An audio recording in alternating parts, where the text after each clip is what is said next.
2025లో ఎవరైతే లాసెట్ ద్వారా 3 year LLB or 5 year LLB ఎవరైతే చేద్దాం అనుకుంటున్నారో ఈ వీడియోలో కంప్లీట్ గా మీకు వెబ్ ఆప్షన్స్ ఏ విధంగా పెట్టుకోవాలి అండ్ రూల్ ఆఫ్ రిజర్వేషన్ ఏ విధంగా ఉంటుంది. సో ప్రీవియస్ ఇయర్ 2024లో కూడా చాలా మంది మిస్టేక్స్ చేశారండి. సో నేను ఈ వీడియోలో డీటెయిల్ గా మీకు రూల్ ఆఫ్ రిజర్వేషన్ కావచ్చు, వెబ్ ఆప్షన్స్ ఎన్ని పెట్టాలి, సో పెద్ద ర్యాంక్ వచ్చిన వాళ్ళు ఎట్లా పెట్టాలి, సీట్స్ చాలా తక్కువ ఉంటాయి, సో ఎవరైతే ఎంట్రన్స్ ఎగ్జామ్ లో సీట్ రాని వాళ్ళు మేనేజ్మెంట్ ఎప్పుడు వెళ్ళాలి, సో ఇలాంటి వేరియస్ డౌట్స్ ఈ వీడియోలో డిస్కస్ చేయడం జరుగుతుంది.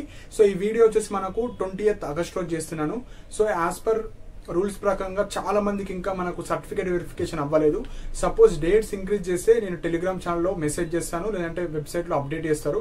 సో మళ్ళీ ఎవరైతే మీకు సర్టిఫికేట్స్ పెండింగ్ ఉన్న వాళ్ళు కావచ్చు, రీఅప్లోడ్ చేసుకునే ఆప్షన్ కూడా ఈమెయిల్ సర్వీస్ ద్వారా చేసుకోవచ్చు. So 20 August last date registration కి. సపోజ్ వాళ్ళు ఏమైనా ఎక్స్టెండ్ చేస్తే మళ్ళీ నేను అప్డేట్ ఇస్తాను. యాజ్ పర్ షెడ్యూల్ ప్రకారంగా మనకు వెబ్ ఆప్షన్స్ వచ్చేసి 21, 22. సో ఎవరైతే సక్సెస్ఫుల్ గా you are eligible for web options వచ్చిన వాళ్ళు ఉంటారు కదా, నెక్స్ట్ ప్రాసెస్ ఏముంటుందంటే మీరందరూ మీకు నచ్చిన కాలేజెస్ అన్ని పెట్టుకోవచ్చు. సో ఇక్కడ ఫస్ట్ నుంచి డీటెయిల్ గా ఎక్స్ప్లెయిన్ చేస్తాను. సో దట్ మీ మొబైల్లో కావచ్చు, నెట్ షాప్ కావచ్చు, మీ సేవ కావచ్చు, ఎక్కడన్నా మీ దగ్గర ల్యాప్టాప్స్ ఉంటే మీరు ల్యాప్టాప్స్ లో కూడా వేసుకోవచ్చు. సో వెబ్ ఆప్షన్స్ వచ్చేసి మనకు 21 August, 22 August 2 days ఇచ్చారు. సో మీరు ఏదో ఒక రోజు మీకు నచ్చిన కాలేజ్ అన్ని పెట్టి సబ్మిట్ చేసేయచ్చు. సో నెక్స్ట్ వచ్చేసి మీరు ఏవైతే వెబ్ ఆప్షన్స్ పెట్టారో ఫైనల్ సబ్మిట్ కొట్టే ముందు మీరు ప్రాపర్ గా అన్ని పెట్టారో లేదో చెక్ చేసుకోండి. రీఅరేంజ్ చేసుకోవడం కావచ్చు, అన్ని ఒకేసారి ఛాన్స్ ఉంటుంది. ఒక్కసారి ఫైనల్ సబ్మిట్ చేసిన తర్వాత ఎడిట్ చేసుకోవాలంటే మీకు 23 August రోజు మాత్రమే ఎడిట్ చేసుకోవచ్చు. ఎడిట్ ఆప్షన్ అంటే ఏం లేదు, మీకు నచ్చిన కాలేజ్ యాడ్ చేసుకోవడం, రీఅరేంజ్ చేసుకోవడం, డిలీట్ చేసుకోవడం. సో అది edit option. So edit option రోజు కూడా మీకు ఒక్కసారి ఛాన్స్ ఇస్తారు. ఒక్కసారి ఫైనల్ సబ్మిట్ చేసిన తర్వాత మళ్ళీ ఎడిట్ ఆప్షన్ అంటూ ఏముండదు. సో ఇవి మనకు వెబ్ ఆప్షన్స్ గురించి. సో ఇప్పుడు మీరు వెబ్ ఆప్షన్స్ పెట్టిన తర్వాత మీ యొక్క ర్యాంక్ కేటగిరీ ఆధారంగా మీకు ఒక సీట్ ఇవ్వడం జరుగుతుంది. సో సీట్స్ చాలా తక్కువ ఉంటాయి. అవి ఎన్ని సీట్స్ ఉంటాయో కూడా చెప్తాను. సో 28th రోజు సీట్స్ వస్తాయి. సీట్ వచ్చిన వాళ్ళు మీకు ఆ కాలేజ్ నచ్చితే ఆన్లైన్ లో ఫీ పేమెంట్ చేయాలి. ఆన్లైన్ లోనే ఉంటుంది, కాలేజీలో ఫీ పే చేయాల్సింది ఏముండదు. ఆన్లైన్ లో ఫీ పేమెంట్ చేసిన తర్వాత మీరు కాలేజ్కి వెళ్ళి రిపోర్ట్ చేయాలి. So online self reporting, college reporting, ఇది మనకు కౌన్సిలింగ్ కి సంబంధించింది. సో అందరికి వచ్చే డౌట్ వచ్చేసి మన కాలేజ్ లిస్ట్ ఎప్పుడు అప్డేట్ చేస్తారు. సపోజ్ వెబ్ ఆప్షన్స్ 21, 22 ఉంటే మనకు 21 మార్నింగ్ కావచ్చు, ఆఫ్టర్నూన్ కావచ్చు, నైట్ వరకు అప్డేట్ చేస్తారు. ఎందుకంటే అది బార్ కౌన్సిల్ నుంచి రావాలి మనకు. సో అది వచ్చిన తర్వాత వాళ్ళు వెబ్సైట్ లో అప్డేట్ చేస్తారు. సపోజ్ తొందరగా రాకపోతే మళ్ళీ డేట్స్ అనేవి ఇంక్రీజ్ చేస్తారు. 21, 22 సపోజ్ 21 వరకు కాలేజ్ లిస్ట్ రాకపోయినా మీకు మళ్ళీ డేట్స్ అనేవి ఇంక్రీజ్ చేస్తూ ఉంటారు. కాబట్టి వెబ్సైట్ అనేది రెగ్యులర్ గా చెక్ చేస్తూ ఉండండి. అక్కడ ఇంపార్టెంట్ డేట్స్ అని ఉంటుంది. ఆ ఇంపార్టెంట్ డేట్స్ లో మీరు చెక్ చేసుకోవాలి అన్ని dates. So college list update చేస్తారు. అండ్ ఈ డీటెయిల్ పీడిఎఫ్స్ కూడా 2024 కి సంబంధించిన అన్ని మన టెలిగ్రామ్ ఛానల్లో మళ్ళీ పోస్ట్ చేస్తా. సో దట్ ఏ కాలేజీలు ఎక్కడ ఉన్నాయి, ఆ కాలేజీలో ఫీ స్ట్రక్చర్ కావచ్చు, మేనేజ్మెంట్లో ఎన్ని ఉన్నాయి, కన్వీనర్ లో ఎన్ని ఉన్నాయి, అవి మీరు చూసుకోవచ్చు. కింద డిస్క్రిప్షన్ లో మీకు టెలిగ్రామ్ ఛానల్ కి సంబంధించిన లింక్ ఉంది. ఆ లింక్ లో మీరు జాయిన్ అయిన తర్వాత మీరు కాలేజ్ లిస్ట్ అన్ని పీడిఎఫ్స్ మీ మొబైల్ ఫోన్ లో డౌన్లోడ్ చేసుకోవచ్చు. సో ఇవి మనకు registration, web options, college reporting గురించి. సో ఇప్పుడు మెయిన్ పాయింట్ వచ్చేసి 3 year LLB లో ఎన్ని సీట్స్ ఉన్నాయి, 5 year LLB ఎన్ని సీట్స్ ఉన్నాయి, రిజర్వేషన్ పాలసీ ఎట్లుంటది మీకు సీట్ రావాలంటే అవి చెప్తాను. So first 3 year LLB. So 3 year LLB వచ్చేసి మొత్తం తెలంగాణ వైడ్ గా 29 కాలేజెస్ ఉన్నాయి. సపోజ్ ఇయర్ ఒక కాలేజ్ యాడ్ అవ్వచ్చు, డిలీట్ అవ్వచ్చు. అప్రాక్సిమేట్లీ చెప్తున్నాను 29 కాలేజెస్ ఉన్నాయి. సో ప్రతి కాలేజీలో కూడా సేమ్ నెంబర్ ఆఫ్ సీట్స్ ఉండవు. ఒక కాలేజీలో 60 ఉంటాయి, ఒక కాలేజీలో 300 ఉంటాయి, ఒక కాలేజీలో 180, ఒక కాలేజ్ 240, ఒక కాలేజీలో 120. సో ఆ కాలేజ్ పీడిఎఫ్ నేను షేర్ చేస్తాను. అవి చూసుకోవచ్చు. మీకు నచ్చిన కాలేజీలో ఎన్ని సీట్స్ ఉన్నాయో చూసుకోవచ్చు. సో తెలంగాణలో ఒక 3 యూనివర్సిటీస్ ఉన్నాయి, government universities. Osmania university, Telangana university, Kakatiya university. Next వచ్చేసి హైదరాబాదే కావాలి, హైదరాబాద్ లో ఉన్న లా కాలేజ్ కావాలంటే ఒక 16 కాలేజెస్ ఉన్నాయి. అండ్ అదర్ దాన్ మనకు మిగతాయి అవి ఏవైతే 29 ఉన్నాయో అందరి నుంచి అవి మైనస్ చేస్తే మనకు ఒక 13 to 12 colleges other than Hyderabad colleges ఉంటాయి. అంటే వేరే డిస్ట్రిక్ట్స్ లో కూడా కొన్ని లా కాలేజెస్ ఉంటాయి, అక్కడ కూడా మీరు చేసుకోవచ్చు. నెక్స్ట్ వచ్చేసి ప్రతి ప్రైవేట్ కాలేజీలో 80% ఆఫ్ సీట్స్ వచ్చేసి కౌన్సిలింగ్ ద్వారా ఫిల్ చేస్తారు. అంటే web counselling phase 1, phase 2 spot admissions అని. అంటే మీ ర్యాంక్ కేటగిరీ మీరు ఎగ్జామ్ బట్టి తీసుకుంటారు 80%. మిగతా 20% వచ్చేసి మేనేజ్మెంట్. సో కౌన్సిలింగ్ లో పార్టిసిపేట్ చేసి సీట్ రాని వాళ్ళు మేనేజ్మెంట్ లో వెళ్ళొచ్చు, లేదంటే లాసెట్ రాసి నేను కౌన్సిలింగ్ వద్దు నేను డైరెక్ట్ పేమెంట్ సీట్ వెళ్తా అంటే అలాంటి వాళ్ళు వెళ్ళొచ్చు. లేదంటే లాసెట్ రాయలేను కానీ నాకు ఇప్పుడు ఇంట్రెస్ట్ ఉంది లా అనుకునే వాళ్ళు కూడా మీరు వెళ్ళి పేమెంట్ సీట్ మీరు మాట్లాడుకొని వచ్చి జాయిన్ అవ్వచ్చు. సో డైరెక్ట్ ఇప్పటి నుంచి కూడా వెళ్ళిపోవచ్చు. సో డైరెక్ట్ కాలేజ్కి వెళ్ళాలి మేనేజ్మెంట్ సీట్. సో మేనేజ్మెంట్ సీట్కి వచ్చేసి ఒక 60,000, 70,000, 80,000, 1 lakh వరకు కూడా ఫీ ఉంటుంది పర్ ఇయర్కి. కన్వీనర్ ద్వారా వెళ్తే కొంచెం తక్కువ ఫీ ఉంటుంది, ఒక 20,000 to 30,000 మధ్యలో ఉంటుంది కన్వీనర్ ఫీజు ద్వారా వెళ్ళే వాళ్ళకు. అండ్ మీకు ఫీజు రియంబర్స్మెంట్ కూడా వస్తుంది ఎవరికైతే కౌన్సిలింగ్ ద్వారా వెళ్ళే వాళ్ళకు. అదే మేనేజ్మెంట్లో వెళ్తే ఎలాంటి ఫీజు రియంబర్స్మెంట్ రాదు, వాళ్ళు ఎంత అమౌంట్ డిమాండ్ చేస్తారో అంత అమౌంట్ మీరైతే పే చేసుకోవాలి. నెక్స్ట్ వచ్చేసి మనకి ఇక్కడ 5 year LLB next point. So 5 year LLB వచ్చేసి కాలేజెస్ 24 కాలేజెస్ ఉన్నాయి ఆల్ ఓవర్ తెలంగాణలో. అందులో ఒక 2 యూనివర్సిటీస్ ఉన్నాయి. ఇక్కడ 5 year LLBకి వచ్చేసి 3 type ఆఫ్ కేటగిరీ కాలేజెస్ ఉంటాయి. ఒకటి యూనివర్సిటీ కాలేజెస్, నెక్స్ట్ వచ్చేసి రెసిడెన్షియల్ కాలేజెస్ అంటారు. సో మనకు డిగ్రీలో BC welfare, SC welfare, ST welfare ఎట్లుంటాయో వీళ్ళకు గవర్నమెంట్ 2 బాయ్స్కి ఉంటాయి, 2 గర్ల్స్కి ఉంటాయి. సో అవి మనకు డీటెయిల్గా అప్డేట్ చేస్తారు వాళ్ళు. అప్డేట్ చేసిన తర్వాత నేను డీటెయిల్గా ఎక్స్ప్లెయిన్ చేస్తాను. రెసిడెన్షియల్ కాలేజ్ కావాలంటే బాయ్స్కి 2 ఉన్నాయి, గర్ల్స్కి 2 ఉన్నాయి. అండ్ ప్రైవేట్ కాలేజ్ వచ్చేసి ఒక 20 కాలేజ్ ఉన్నాయి ప్రైవేట్ 5 year LLB ఇంటర్మీడియట్ తర్వాత. సో ఇవి మనకు 5 year కి సంబంధించినవి. సో ఇందులో వచ్చేసి ప్రతి క్లాస్లో ఆర్ ప్రతి కాలేజ్లో ఒక 60 సీట్స్ ఉంటాయి. కొన్నిట్లో 120 ఉంటాయి కాలేజ్ బట్టి. ఇంటేక్ ఎంతమందిని తీసుకుంటారు. ఇందులో కూడా మనకు 20% ఆఫ్ సీట్స్ మేనేజ్మెంట్లో ఉంటాయి. సో డైరెక్ట్ మీరు కాలేజ్ కన్నా వెళ్ళొచ్చు, కౌన్సిలింగ్లో పార్టిసిపేట్ చేసి సీట్ రాని వాళ్ళు కావచ్చు, లా సెట్ రాయలేరు కానీ ఇప్పుడు లా చేద్దాం అనుకున్నా మీరు డైరెక్ట్ కాలేజ్కి వెళ్ళి అడ్మిషన్స్ అయితే తీసుకోవచ్చు. నెక్స్ట్ ఇప్పుడు మెయిన్ పాయింట్ వచ్చేసి టోటల్ ఎన్ని సీట్స్ ఉన్నాయి. నేను 3 year LLB ఎన్ని సీట్స్ ఉన్నాయి. సో 3 year LLB కన్వీనర్ అంటే మీరు కౌన్సిలింగ్ ద్వారా వెళ్ళి, సో కౌన్సిలింగ్ ద్వారా వెళ్ళే వాళ్ళు టోటల్ సీట్స్ వచ్చేసి 4,106 అంటే అప్రాక్సిమేట్లీ ఒక 4,100 సీట్స్ మాత్రమే ఉన్నాయి. కానీ అప్లై చేసింది క్వాలిఫై అనేది 25,000+ మంది మీకు క్వాలిఫైడ్ అండ్ కాంపిటీషన్లో ఉన్నారు. అలానే అందరూ పార్టిసిపేట్ చేయరు, ఒక 5,000, 10,000, 12,000 వరకే పార్టిసిపేట్ చేస్తారు వెబ్ కౌన్సిలింగ్లో. నెక్స్ట్ 5 year LLB వచ్చేసి 2,016 అంటే అప్రాక్సిమేట్లీ ఒక 2,000 సీట్స్ ఉన్నాయి. సో 3 year LLBకి ఒక 4,100, వీటికి వచ్చేసి 2,000 సీట్స్. సో ఎవరికి ఏ ఎంట్రన్స్ ఎగ్జామ్ మీరు రాశారు, 5 year రాసారా, 3 year రాసారా, దానికి సంబంధించిన సీట్స్ మొత్తం. ఎందుకు ఇవి మెయిన్ ఇంపార్టెంట్ అంటే మీరు ఎక్కువ కాలేజ్ పెడితేనే సీట్ రావడానికి ఛాన్స్ ఉంటుంది. 2-3 కాలేజ్ పెట్టి నాకు 2,000 ర్యాంక్ వచ్చిందంటే రాదు సీట్, ఎందుకంటే చాలా హెవీ కాంపిటీషన్ ఉంటుంది. సో చాలా మంది 30+ వాళ్ళు ఉంటారు, 20 to 30 ఏజ్ వాళ్ళు ఉంటారు. సో హెవీ కాంపిటీషన్ ఉంటుంది, చాలా తక్కువ సీట్స్ ఉంటాయి. కాబట్టి ఎక్కువ కాలేజ్ పెడితేనే ఏదో ఒక కాలేజ్లో సీట్ వస్తుంది. సో ఇప్పుడు మీరు లిస్ట్ ఎట్లా ప్రిపేర్ చేసుకోవాలంటే, సో మనకు కాలేజ్ వెబ్సైట్లో మనకు ఈ పీజీ లాసెట్ వెబ్సైట్లో మీకు కంప్లీట్గా 3 year LLBకి సంబంధించింది, 5 year LLBకి సంబంధించిన కాలేజ్ లిస్ట్ అప్డేట్ చేస్తారు. అది అప్డేట్ చేయగానే మీరు తొందరగా వెబ్ ఆప్షన్స్ పెట్టకండి. ఎందుకంటే ఒక్కొక్కసారి మీరు వెబ్ ఆప్షన్స్ సెకండ్ డే మీకు మళ్ళీ కాలేజ్ కొన్ని యాడ్ అవ్వచ్చు, కొన్ని డిలీట్ అవ్వచ్చు. సపోజ్ మీరు ఆల్రెడీ పెట్టేసిన తర్వాత ఏమైనా కాలేజ్ యాడ్ అయితే మళ్ళీ మీరు ఎడిట్ ఆప్షన్ రోజు యాడ్ చేయాలి. సో రేపు సపోజ్ ఈ రోజు వెబ్ ఆప్షన్స్ 2 days ఛాన్స్ ఇచ్చారు, ఈ రోజు సబ్మిట్ చేయకండి. నెక్స్ట్ రోజు ఈవినింగ్ వరకు వెయిట్ చేసి అప్పుడు ఏమైనా కాలేజ్ యాడ్ చేస్తారా ఎక్కువ, అప్పుడు మాత్రం మీరు సబ్మిట్ చేయండి. ఎడిట్ ఆప్షన్ రోజు ఎడిట్ చేసుకోవచ్చు, కానీ మళ్ళీ ఎడిట్ ఆప్షన్ గురించి ఎందుకు, ఒకే రోజు మీరు అన్ని ప్రాపర్గా పెట్టి సబ్మిట్ చేస్తే సరిపోతుంది. సో రెగ్యులర్గా చెక్ చేస్తూ ఉండండి. కొన్ని కాలేజెస్ అదే రోజు యాడ్ చేస్తారు. సో 2-3 years నుంచి నాకు తెలుసు కాబట్టి నేను చెప్తున్నాను. సో అదే రోజు ఒక్కొక్కసారి యాడ్ చేయొచ్చు. సో అందుకే కొద్దిగా మీరు సబ్మిట్ చేసేటప్పుడు అన్ని ప్రాపర్గా పెట్టాలని చెక్ చేసుకోవాలి.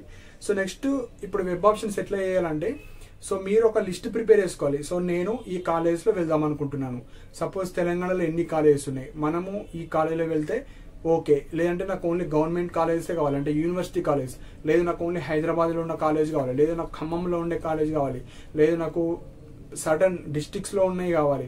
అట్లా మీరు ప్రిపేర్ చేసుకొని పెట్టుకోవాలి. So make your own list.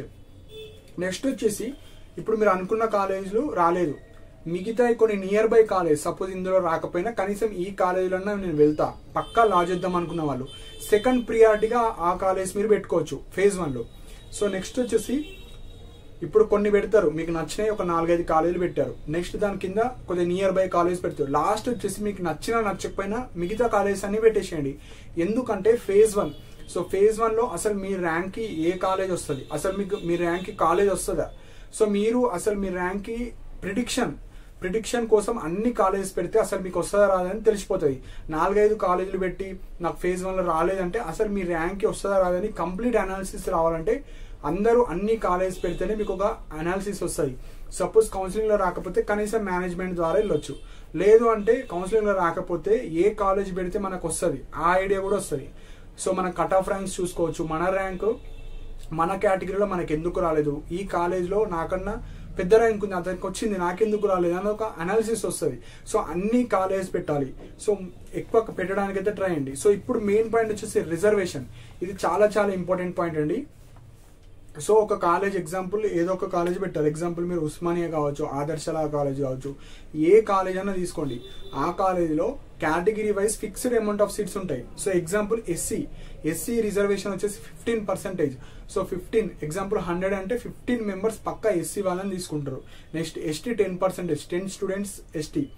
BCA 7%, 7 students. BCB 10%, 10 students. BCC 1, BCD 7, BCE 4. EWS, so ఓసీలో ఈడబ్ల్యూఎస్ వాళ్ళు ఉంటారు. నార్మల్ ఓసీ కాదు, ఓసీలో ఈడబ్ల్యూఎస్ ఉన్న వాళ్ళు 10 students. Next pH special category students కి 5% రిజర్వేషన్ ఉంటుంది. నెక్స్ట్ క్యాప్, సో క్యాప్ వాళ్ళకు 2%. NCC 1, so sports 0.5. సో ఇవన్నీ యాడ్ చేసిన తర్వాత రిమైనింగ్ అమౌంట్ ఎంత అయితే ఉంటుందో ఆ పర్సెంటేజ్ వచ్చేసి ఓపెన్ కేటగిరీలో ఉంటుంది. అందులో నాట్ ఓన్లీ ఓపెన్ కేటగిరీ వాళ్ళు, other caste SC, ST, BCA, BCB, other category వాళ్ళందరూ ఎలిజిబులే. సో మీ కేటగిరీలో వస్తే ఓకే. ఫస్ట్ మెరిట్ ఎక్కువ అంటే మంచి ర్యాంక్ ఉన్న వాళ్ళకు ఓపెన్ కేటగిరీలో వెళ్ళిపోతారు. సపోజ్ ఓపెన్ కేటగిరీలో రాకపోయినా మీ కేటగిరీలో వస్తే ఏదో ఒక కాలేజీలో సీట్ రావడానికి ఛాన్స్ ఉంటుంది. ఎగ్జాంపుల్ ఇప్పుడు మీరు ఒక 10 కాలేజెస్ పెట్టారు. ఎస్సీ క్యాండిడేట్ సపోజ్ అతని రిజర్వేషన్ ప్రకారంగా చూస్తే ఎంత 15 సీట్స్ ప్రతి కాలేజీలో ఉంటాయి. అతనికి 15 × 10 ఏంటి 150 సీట్స్. అంటే 150 సీట్స్ కి మాత్రమే ఇతను ఎలిజిబుల్. ఓపెన్ కేటగిరీ వదిలేసేయండి, మీ కేటగిరీ చెప్తున్నాను. 150 సీట్స్ అంటే మీరు తెలంగాణ వైడ్లో ఎంతమంది అయితే కాలేజ్ ఆప్ట్ చేసుకుంటారు కదా, ఒక 1000 మంది మీరు పెట్టిన వెబ్ ఆప్షన్స్ అందరు పెట్టారు 1000 మంది. ఆ 1000 మందిలో మీరు కనీసం టాప్ 150లో ఉంటేనే సీట్ వస్తుంది, లేకపోతే రాదు. సో ఈ విధంగా మీరు ప్రతి కేటగిరీ స్టూడెంట్స్ మీరు చూసుకోవాలి. ఎగ్జాంపుల్ బీసీబీ ఉన్నారు. సో బీసీబీ రిజర్వేషన్ వచ్చేసి 10%. అంటే ప్రతి కాలేజీలో 10 మంది పక్క బీసీబీ వాళ్ళని తీసుకుంటారు. ఆ బీసీబీ ఎగ్జాంపుల్ ఒక ఉస్మానియా యూనివర్సిటీ ఉంది. ఉస్మానియా యూనివర్సిటీ అందరు పెడతారు 90% వాళ్ళు. సో ఎవరైతే యూనివర్సిటీ కాకుండా ప్రైవేట్ కాలేజ్ వెళ్దాం అనుకుంటారో వాళ్ళు తప్ప 90% అందరూ బీసీబీ వాళ్ళు పెడతారు. సో బీసీబీ వాళ్ళు ఎగ్జాంపుల్ ఒక 2000 మెంబర్స్ మీరు పెట్టారు. ఆ 2000 మెంబర్స్ లో మీకు 10% ఎంత అయితే వస్తుందో అందులో మీరు టాప్ లో ఉండాలి. టాప్ లో ఉంటేనే వస్తుంది, టాప్ లో లేకపోతే రాదు. సపోజ్ ఈ విధంగా మీరు ఒక 10 కాలేజీలు పెడితే ఆ 10 కాలేజీలో మీ కేటగిరీలో మీరు టాప్ ఉంటే మీకు ఒక కాలేజ్ వస్తుంది. సపోజ్ ఒక క్యాండిడేట్ ఏం చేశారు, ఒక 6 కాలేజ్ పెట్టారు. Osmania university, KU, Telangana university, ఆదర్శలా కాలేజ్, పాదాల రామరెడ్డి కావచ్చు, Aurora's legal science academy. So 6 colleges పెట్టారు.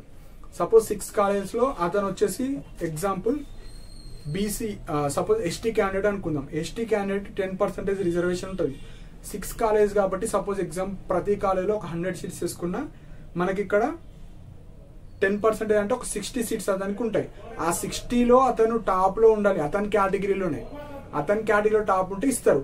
సపోజ్ అతని కేటగిరీలోనే టాపర్స్ ఎక్కువ ఉంటే అతను ఈ 6 కాలేజ్ తర్వాత నెక్స్ట్ కాలేజ్ పెట్టలేరు కాబట్టి సీట్ రాదు. You are not allotted any seat అని వస్తుంది. సపోజ్ ఈ 6 కాలేజ్ కాకుండా మీరు కనీసం ఒక 15 కాలేజీలు పెట్టారు. 15 కాలేజీలు పెడితే మీకు 150 సీట్స్ ఉన్నట్టు. మీకు అంటే మీ రిజర్వేషన్ మీరు ఎన్ని ఎక్కువ కాలేజ్ పెడితే అన్ని సీట్స్ కి మీరు ఎలిజిబుల్ అవుతారు. సపోజ్ మీరు ఓన్లీ 2-3 కాలేజెస్ పెట్టారు. సపోజ్ ఒక కాలేజ్ 2 పెట్టారు. 2 పెడితే ఇప్పుడు ఎస్టీ క్యాండిడేట్ కి ఒక కాలేజ్ లో 100 సీట్స్ ఉంటే 10 సీట్లకు అతను ఎలిజిబుల్. 2 కాలేజీలు పెడితే 20 సీట్లు. సపోజ్ ఆ కాలేజీలు ఒక 1000 మంది పెట్టారు ఎస్టీ క్యాండిడేట్సే. ఆ 1000 మందిలో మీ ర్యాంక్ ఎక్కడో 300, 400, 500 మీ కేటగిరీ ఓవరాల్ ర్యాంక్ అంటలేను. అలా ఉంటే మీకు రాదు. టాప్ 20 ఎస్టీ క్యాండిడేట్స్ ఎవరైతే ఉంటారో వాళ్ళకు మాత్రమే ఇస్తారు. సో ఈ విధంగా మీకు వెబ్ ఆప్షన్స్ అనేవి ఉంటాయి. సో మీరు ఎక్కువ వెబ్ ఆప్షన్స్ పెట్టడం వల్ల మీరు ఎక్కువ సీట్స్కి ఎలిజిబుల్. కాకపోతే మీ ప్రియారిటీ ఆర్డరే చూస్తారు. సపోజ్ కొంతమందికి డౌట్ రావచ్చు, నేను ఒక 20 కాలేజ్ పెట్టాను. సో ఎలా చూస్తారు, ఫస్ట్ ప్రియారిటీ ఏది ఇచ్చారు ఫస్ట్ కాలేజ్ అది చూస్తారు. అందులో మీకన్నా మీ కేటగిరీలో మీకన్నా బెటర్ స్టూడెంట్ ఉంటే సెకండ్ కాలేజ్ చూస్తారు. సెకండ్ తర్వాత థర్డ్, ఫోర్త్, ఫిఫ్త్, సిక్స్త్. ఏ కాలేజ్లో మీ కేటగిరీలో మీరు టాప్లో ఉంటే ఆ కాలేజ్ మీకు ఇస్తారు. మీరు సపోజ్ 20 కాలేజ్ పెట్టారు. ఆ 20లో కూడా మీకన్నా టాపర్సే ఉన్నారు మీ కేటగిరీ. మనకు ఇతర కేటగిరీ నుంచి మనకు అవసరం. మీరు ఎస్సీ అయితే ఎస్సీలోనే చూడండి, బీసీబీ అయితే బీసీబీలోనే చూడండి, ఎస్టీ అయితే ఎస్టీలోనే చూడండి. మీ కేటగిరీలో మీరు టాప్ ఉంటే సీట్ అయితే వస్తుంది. ఇది బేసిక్ రిజర్వేషన్ రూల్. సో మీరు ఎక్కువ కాలేజ్ పెట్టాలి. ఎక్కువ కాలేజ్ పెడితే ఏదో ఒక కాలేజ్ వస్తుంది. అండ్ ఇంకొక డౌట్ రావచ్చు, మనకు సీట్స్ ఉన్నాయే ఇక్కడ 3 year LLB 4106 and 5 year LLB వచ్చేసి 2016. కనీసం మీ ర్యాంక్ 5000 బిలో, 8000 బిలో, 10,000 బిలో ఉంటే ఛాన్సెస్ రావడానికి. ఎందుకంటే ఇక్కడ రాసిన వాళ్ళు 25,000, 30,000 వాళ్ళు ఉంటారు. సపోజ్ మీ ర్యాంక్ 15,000, 20,000 ఉంటే 50% ఆఫ్ ఛాన్సెస్ ఉంటాయి. ఎందుకంటే మీ కేటగిరీలో మీరు టాప్ ఉంటే సీట్ వస్తుంది, లేకపోతే రాదు. కనీసం ఒక 10,000 below, 7,000 below, 6,000 below based on your category. So category బట్టి ఆ కట్ ఆఫ్ ర్యాంక్ అనేది చేంజ్ అవుతూ ఉంటాయి. కాబట్టి మీకు ఒక 6,000, 5,000 బిలో ఉన్న వాళ్ళకైతే ఎక్కువ ఛాన్సెస్ ఉంటాయి ప్రాబబిలిటీ రావడానికి సీట్. అదే 15,000, 20,000, 25,000 ఉంటే రాకపోవచ్చు. సో మీరైతే పార్టిసిపేట్ చేయాలి. సో మీకు పెద్ద ర్యాంక్ వచ్చినా, స్టేట్ ఫస్ట్ వచ్చినా అన్ని కాలేజ్ పెట్టండి. ఫస్ట్ ఏ కాలేజ్ పెడతారు అందులో మీరు టాప్ ఉంటే మీకు ఇచ్చేస్తారు, మిగతా కాలేజ్ సైడ్ వెళ్ళరు. ఎగ్జాంపుల్ మీరు ఒక క్యాండిడేట్ 10th ర్యాంక్ వచ్చింది, మీరేం చేస్తారు, ఉస్మానియా యూనివర్సిటీ, కాకతీయ యూనివర్సిటీ, లేదంటే ఏదో ఒక టాప్ ప్రైవేట్ కాలేజ్ పెడతారు. కింద కూడా ఒక 10 పెట్టారు, 10లో ఇస్తారేమో అని కొంతమంది అనుకుంటారు. అట్లా కాదు, మీరు ఫస్ట్ ఏ కాలేజ్ పెడతారో అందులో వేకెన్సీ ఉందో అది ఇచ్చేస్తారు, మిగతా వదిలేస్తారు. సో మీరు ఎక్కువ కాలేజ్ పెట్టడం వల్ల మీకు బెనిఫిటే కానీ లాస్ అయితే కాదు. సో ఇది ఒక్కటి మైండ్లో పెట్టుకోండి. వెబ్ ఆప్షన్స్ పెట్టేటప్పుడు ఎన్ని ఎక్కువ పెడితే అన్ని మంచిది. అండ్ ప్రియారిటీ ఆర్డర్, ఫస్ట్ మీకు ఏ కాలేజ్ కావాలి, సెకండ్, థర్డ్, ఫోర్త్, ఈ ప్రియారిటీ ఆర్డర్గా చెక్ చేస్తారు. సో ఎక్కువ కాలేజ్ పెట్టాలి, మీకు నచ్చిన కాలేజ్ మాత్రం పెట్టండి. మీకు ఇష్టం లేకుండా కూడా ఏదో ఒక కాలేజ్ పెట్టారు, అందులో వచ్చింది, మీకు ఇంట్రెస్ట్ ఉంటే వెళ్తారు, లేకపోతే వదిలేస్తారు, మళ్ళీ ఫేజ్ 2లో పార్టిసిపేట్ చేస్తారు. సో ఇవి మనకు web options. Web options A విధంగా పెట్టుకోవాలి, సో దాన్ని అప్ డౌన్ కావచ్చు, ప్రాసెస్ ఏ విధంగా ఉంటుందో రేపు ఓపెన్ అవుతే నేను డీటెయిల్ వీడియో చేస్తాను, చూసుకొని మీ మొబైల్లో కూడా వేసుకోవచ్చు. సో అఫీషియల్గా ఈ రోజు ఉన్న డేట్ ప్రకారంగా August 20 వరకు 21, 22 web options dates. Suppose increase చేస్తే డేట్స్ మళ్ళీ నేను అప్డేట్ చేస్తా. సో మన టెలిగ్రామ్ ఛానల్లో జాయిన్ అవ్వండి. Detail 3 year LLB, 5 year LLB 2025కి సంబంధించిన కాలేజ్ లిస్ట్ షేర్ చేస్తాను. చూసుకొని ఏ కాలేజీలో ఎంత ఫీ ఉంది, ఎన్ని సీట్స్ ఉన్నాయి. కన్వీనర్ సీట్ అంటే కౌన్సిలింగ్ ద్వారా ఫిల్ చేసేది. మేనేజ్మెంట్ ప్రతి కాలేజీలో 20% ఉంటుంది ఎక్సెప్ట్ యూనివర్సిటీస్. మిగతా ప్రతి కాలేజ్ అడ్రస్ కావచ్చు, ఆ కాలేజ్ ఏ డిస్టిక్లో ఉంది, అవన్నీ డీటెయిల్స్ ఉంటాయి. సో ప్రాపర్గా వెబ్ ఆప్షన్స్ అయితే పెట్టుకోండి. ఒకటే గుర్తు పెట్టుకోండి, ఎక్కువ కాలేజ్ పెట్టాలి. పెద్ద ర్యాంక్ ఉన్న వాళ్ళైతే అన్ని పెట్టాలి. ఎక్కడ వేసినా ఏం కాదు, లాస్ట్కి మనకు సర్టిఫికేట్ ఇంపార్టెంట్ లాక్ అయితే. సో ఇవి ఇంపార్టెంట్ పాయింట్స్ అండి. సో మీకు ఏమైనా డౌట్స్ ఉంటే కింద కమెంట్ సెక్షన్లో మెన్షన్ చేయండి. అండ్ ఇలాంటి అప్డేట్స్ కోసం మన ఛానల్ సబ్స్క్రైబ్ చేసుకోండి. And thank you for watching my video.